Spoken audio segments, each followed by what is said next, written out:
जय हिंद दोस्तों, स्वागत है आप सभी का हमारे अपने यूट्यूब चैनल में। और आज का जो हमारा टॉपिक है जिस पर आज हम चर्चा करने वाले हैं वो हमारा टॉपिक है हाउ टू इनिशिएट जीडी, कि ग्रुप डिस्कशन में स्टार्ट कैसे करें।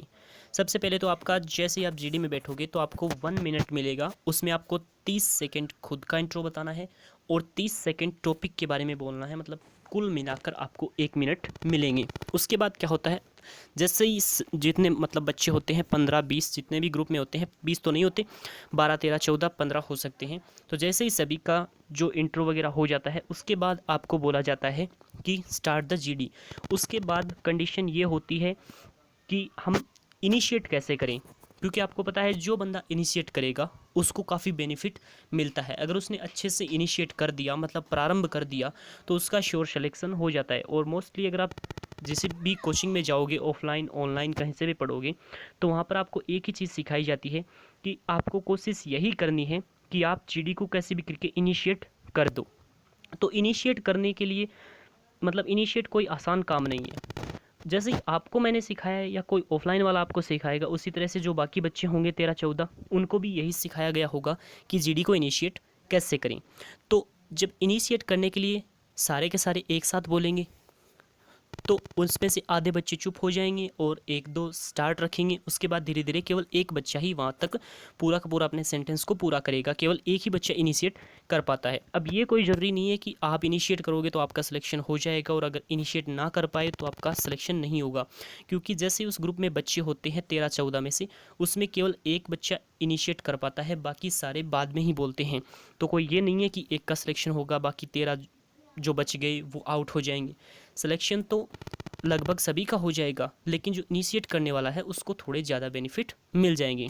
तो मैं यही आज का जो हमारा टॉपिक है इसमें मैं आपको सिखाने वाला हूँ कि इनिशिएट कैसे करना है। तो सबसे पहले इनिशिएट करने का जो पहला पॉइंट है वो ये है कि आपके पास पूरी आइडियाज़ होने चाहिए। जैसे कोई भी आपके टॉपिक आया, तो अगर उस टॉपिक के बारे में आपके पास कोई आइडिया नहीं है तो आप इनिशिएट नहीं कर पाओगे। तो सबसे पहली चीज़ है ज़्यादा से ज़्यादा आइडिया कलेक्ट करें किसी भी टॉपिक के बारे में। जितने ज़्यादा आप टॉपिक कवर कर सको उतने ज़्यादा टॉपिक आपको कवर करनी है। अब कवर करने से मेरा मतलब ये नहीं है कि आपको रट्टा मारना है 200-300 टॉपिक, रट्टा नहीं मारना है। आपको आइडिया चाहे हिंदी में ही कलेक्ट करो, लेकिन आइडियाज़ आपको कलेक्ट करने हैं। तो पहला जो मेन पॉइंट है वो तो हो गया हमारा ये कि आइडियाज़ आपको कलेक्ट करने हैं। अब दूसरा है कि मान लो आपके पास आइडिया भी है लेकिन आपने इनिशिएट कर दिया, तो बाकी सभी बच्चे भी साथ में इनिशिएट करेंगे, तो उनको चुप करवा कर केवल मात्र खुद को बोलते रखना, ये भी काफ़ी ज़्यादा वहाँ पर मुसीबत बन जाता है। तो उसके लिए क्या करना है, दूसरा जो हमारा पॉइंट है वो है रेज योर वॉइस। मतलब आपको अपनी जो वॉइस है उसको लाउडली रखना है, ज़्यादा तेज़ रखना है। बाकी जितने भी बच्चे बोल रहे हैं उनकी तुलना में आपकी वॉइस ज़्यादा होनी चाहिए, क्योंकि वॉइस जब आपकी ज़्यादा होगी तो बाकी जो बच्चे हैं वो ऑटोमेटिकली चुप हो जाएंगे और आप केवल अकेले वहाँ पर अपना जो सेंटेंस है वो पूरा कर देंगे, और इससे आप काफ़ी ज़्यादा बढ़िया इम्पेक्ट पड़ेगा। अब वॉइस ज़्यादा से मतलब ये नहीं है कि आप एकदम से बस पूरा जोर लगा दो, ये भी नहीं, लेकिन आपको इतनी वॉइस रखनी है कि बाकी जितने भी बच्चे जीडी में बैठे हैं जिन्होंने साथ में इनिशिएट किया है वो सारे के सारे चुप हो जाएं। क्योंकि सभी इनिशिएट करना चाहते हैं, सभी चाहते हैं कि मैं इनिशिएट करूं, तो वो सारे के सारे एक साथ बोलेंगे, तो उनको चुप कराना ज़रूरी है, नहीं तो फिश मार्केट बन जाएगा। तो दूसरा पॉइंट हो गया आपका ये। अब तीसरा है कि आपने मान लो आपके पास आइडिया भी है, आपकी वॉइस भी ज़्यादा है, लेकिन आप बोल रहे हैं और आप बीच में अटक गए, तो फिर वहाँ पर आपको चुप होना पड़ेगा और ये आपके लिए नेगेटिव साबित होगा। तो आपको करना क्या है, आपको जो भी आप बोलने वाले हैं उसको पहले एक बार आपके माइंड में रिपीट करना है, माइंड में दोहराना है इंग्लिश में। जो भी आप बोलने वाले हैं उसको पहले बोलने से पहले, मतलब जो बच्चे अपना इंट्रो दे रहे हैं उस समय में आपको उस लाइन को चाहे 2 बार दोहराओ चाहे 3 बार दोहराओ। इससे क्या होगा, आपकी जो फ्लुएंसी है वो एकदम पूरी फ्लुएंसी के साथ आपका जो सेंटेंस है वो बोला जाएगा। अगर मान लो एक तो आप तुरंत कोई सेंटेंस बोलोगे, तो हिंदी में तो मान लो हम बोल देते हैं, लेकिन आपको इंग्लिश की इतनी ज़्यादा आदत नहीं होती, तो वहाँ पर आप ऐसे करोगे तो उतने में कोई दूसरा बोल जाएगा और वो आपके लिए नेगेटिव होगा। तो आपको क्या करना है, पहले अपने सेंटेंस को माइंड में ही 2 या 3 बार दोहरा लेना है। इससे क्या होगा, जैसे ही आप बोलोगे तो फ्लुएंसी के साथ वो सेंटेंस बाहर निकलेगा और वो आपके लिए काफ़ी ज़्यादा बेनिफिशियल होगा। ये था हमारा तीसरा पॉइंट। पहला क्या है, आपके पास आइडियाज़ होने चाहिए। दूसरा, वॉइस आपको लाउड रखनी है। तीसरा, आपको जो भी बोलने वाले हो उस लाइन को रिपीट, माइंड में रिपीट कर लेना है। ये तीनों जो जो पॉइंट है ये आपको काफ़ी ज़्यादा हेल्प करेंगे इनिशिएट करने में। ये तीनों अगर आपने कर लिए तो आपका जीडी इनिशिएट आराम से हो जाएगा। आप इनिशिएट कर सकते हो जीडी को और आपका लगभग सिलेक्शन के चांसेस बढ़ जाते हैं। जो बच्चा जीडी को इनिशिएट करता है उसके सिलेक्शन के चांसेस काफ़ी ज़्यादा बढ़ जाते हैं। अभी मेरे साथ जो लास्ट ईयर जो हुआ जो जीडी में, उसमें क्या था कि मेरे चेस्ट नंबर थे 141। तो वहाँ पर क्या हुआ कि जैसे ही हमारा जो डिस्कशन चला उसमें जो ऑफिसर थे उन्होंने मान एक बच्चे ने जीडी स्टार्ट कर दिया था, लेकिन ऑफिसर ने उसको कहा स्टॉप, उसको रोक दिया और उसके बाद उन्होंने तुरंत से बोला कि 141 स्टार्ट द जीडी। मतलब वो देखना चाहते थे कि वो बच्चा अवेयर है या नहीं, और मैंने तुरंत से लाइन बोल दी क्योंकि ये तीनों स्टेप मेरे काम में लिए हुए थे। ठीक है, और मेरे पास आइडिया भी था और मैंने रिपीट भी कर लिया था। तो उन्होंने क्या बोला, स्टार्ट द जीडी, तो मैंने फटाफट से वो लाइन बोल दी। तो उनको पता चल गया कि हाँ ये अवेयर है और इसने सेंटेंस भी बना रखा है। तो उसके बाद आगे बोलने की ज़रूरत नहीं थी। उसके बाद मैंने दो तीन बार उसमें पार्टिसिपेट करने की कोशिश की थी, तो उन्होंने बोल दिया स्टॉप, क्योंकि उनको पता चल गया था। और ये मैंने आपको बात पहले भी बताई थी कि एक एलिमिनेशन राउंड है, ये कोई सिलेक्शन प्रोसेस नहीं है। वो उन 15 बच्चों में से केवल ये देखना चाहते हैं कि किस बच्चे को निकालना है, तो वो 1 या 2 बच्चों को छांट लेते हैं पहले ही। जैसे ही आप इंट्रो देना शुरू करते हैं उसमें वो छांट लेते हैं।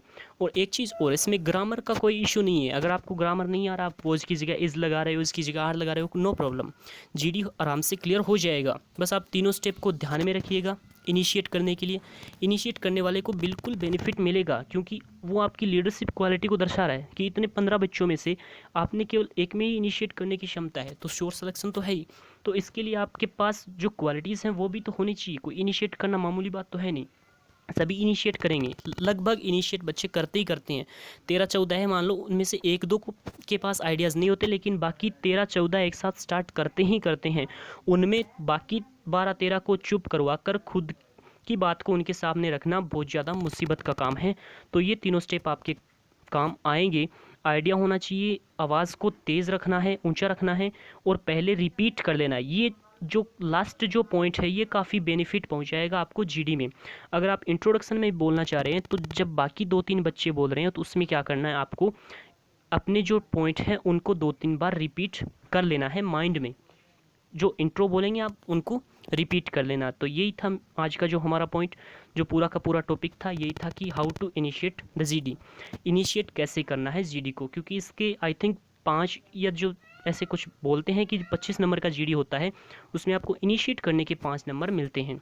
लेकिन अभी अगर मान लो आपने तीनों स्टेप कर दिए, पहला दूसरा तीसरा तीनों काम में ले लिए, फिर भी आप मान लो जीडी इनिशिएट नहीं कर पाए। क्यों नहीं कर पाए?